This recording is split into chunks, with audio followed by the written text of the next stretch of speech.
Merci d'être avec nous. Vous êtes vent debout contre le projet de nouvelle constitution qui permettrait potentiellement au président de rester au pouvoir. Des manifestations ont lieu depuis le 14 octobre contre un troisième mandat d'Alpha Condé, mais elles semblent marquer le pas. Est-ce que vous avez commencé à manifester trop tôt, trop vite? Non, les manifestations ne marquent pas le pas. Nous avons simplement une période de trêve, le temps que les gens sortent de prison et qu'on enterre nos morts. Parce qu'il ne faut pas oublier que pendant cette période, depuis le 15 octobre, en 45 jours, on a eu 25 morts en Guinée. Autorisation des manifestations, remaniement ministériel, remise en liberté des principaux leaders du Front national de défense de la Constitution. Est-ce que vous y voyez une volonté d'apaisement ou un changement de stratégie des autorités? Écoutez, nous ne voyons pas de changement de stratégie. Alpha a l'habitude de jouer à ce genre de choses. Vous commencez un dialogue qui ne se termine jamais. Depuis 9 ans qu'il est au pouvoir, nous avons déjà pratiquement 125 morts dans des manifestations simplement pour demander le respect du calendrier électoral ou pour demander un fichier consensuel. Et vous ne pensez pas qu'il y a une volonté d'apaiser la situation de la part d'Alpha Condé? Non, pas du tout. La seule volonté qu'il y a aujourd'hui du côté de Alpha Condé, c'est de rester au pouvoir pour 10 ans supplémentaires s'il le faut, si Dieu lui donne longue vie. Face à cette crise en Guinée, est-ce que vous espérez, est-ce que vous souhaitez l'intervention de la CEDEAO, de l'Union africaine par exemple? Non, la CEDEAO est déjà, a déjà donné un avis très clair sur cette opération. Dernièrement, nous avons reçu 2 anciens chefs de l'État du Nigeria et du Bénin, envoyés par le NDI et la Fondation Kofi Annan, et je crois qu'ils ont fait un travail formidable et ils ont pointé du doigt les vrais problèmes du pays, à savoir cette hypothèque sur la possibilité d'avoir une troisième mandat d'Alpha Condé qui complètement pollue la situation et le fait de vouloir organiser des élections frauduleuses pour aboutir à ça. Donc vous espérez que la solution vienne de l'extérieur? Absolument pas, la solution viendra de l'intérieur. Mais avec l'aide de l'extérieur? Avec l'aide de l'extérieur, bien sûr, puisque nous appartenons quand même à un espace qui est la communauté économique de l'Afrique de l'Ouest et qui est une communauté qui fonctionne bien et où les chefs d'État, dans pratiquement quasi-unanimité, ont donné leur opinion sur le fait qu'on ne pouvait pas accepter cela. On est à 2 mois des élections législatives. Elles ont été encore reportées, encore une fois, au 16 février prochain. C'est dans 2 mois. Est-ce que, selon vous, les conditions sont aujourd'hui réunies pour qu'elles se tiennent? Est-ce qu'elles le seront dans 2 mois? Absolument pas réunies. Je dois vous dire que depuis l'arrivée d'Alpha Condé, le calendrier électoral n'a jamais été tenu en Guinée. En 2010, on devait organiser les élections législatives. En 2011, il a fallu manifester 2 ans et demi pour obtenir qu'on les organise en 2013. En 2011, on devait avoir également les élections communales, on les a eues 7 ans après. Et maintenant, on devait avoir ces élections législatives l'année dernière en octobre, il n'a pas voulu.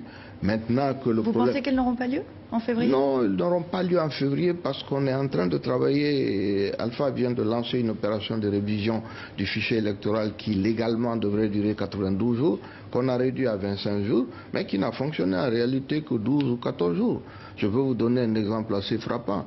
Dans le centre-ville, les 5 communes de la capitale Conakry sont détenues par l'opposition au niveau de la législature. Tout ça. Dans le centre-ville, où le député est de mon parti, on avait 60 000 électeurs recensés dans l'ancien fichier. Le nouveau fichier dont on a arrêté l'enrôlement hier, on n'a que 30 000 électeurs là-dessus. Donc ça, on n'est pas prêt d'accepter ce genre de choses. Alors en Guinée, le duel entre Alpha Condé et son principal opposant, Cellou Dalein Diallo, polarise le débat. Vous faites-vous figure de 3e homme dans cette situation politique? Non, pas du tout. Vous savez, le débat, c'est le débat. Bon, chef de file, ça veut dire que vous avez eu plus de députés au niveau de l'opposition, mais la réalité politique, elle est mouvante. Donc je n'ai pas de problème par rapport à ça, dans la mesure où nous travaillons dans la perspective de l'élection présidentielle. Et là, le jeu est ouvert dans la mesure où ça ne se polarise pas au niveau des régions ou des communautés, mais de l'individu qui est candidat. Et sur ce plan-là, je n'ai pas de problème. Autrement dit, vous serez candidat? Oh, très probablement, oui, si les conditions sont réunies, notamment qu'on arrive à avoir un fichier consensuel.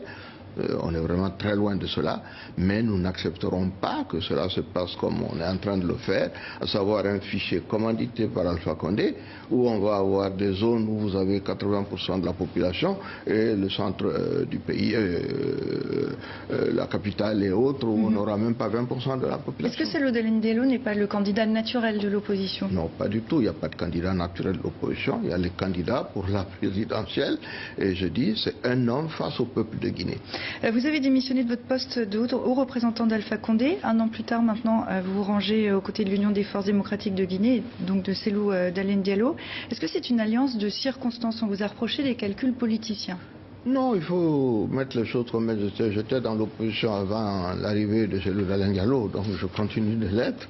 À un moment donné, compte tenu de la situation désastreuse de notre pays, 9 ans après l'arrivée du président Alpha Condé au pouvoir, nous n'avons pas une seule ville de la République de Guinée où on a de l'électricité en permanence, après avoir dépensé 3 milliards de dollars dans ce secteur. Nous n'avons pas 150 km de nouvelles routes édifiées, après avoir dépensé 2 milliards de dollars, dit-on, dans ce secteur. Il n'y a pas une nouvelle université, pas un nouvel hôpital, il n'y a pas, je ne sais pas, je peux compter 10 logements sociaux, tout ce que vous voulez. À un moment donné, je me suis dit, peut-être il y a un manque d'expérience, est-ce que je peux aider? J'ai accepté de faire ce travail gratuitement, sans budget, rien du tout. Et quand je me suis rendu compte qu'on ne pouvait rien en faire, notamment on avait un vrai paradigme à régler dans ce pays, les recettes de la bauxite, les recettes des mines devaient être affectées au secteur où on a 75% de nos populations, à savoir l'agro-business. Je n'ai pas réussi à le faire, j'ai préféré quitter.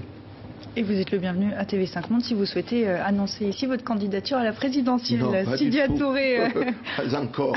Pas encore, mais vous pourrez revenir. Sidia Touré, merci d'avoir répondu à nos questions à TV5 Monde. À bientôt. Merci beaucoup, c'est un plaisir.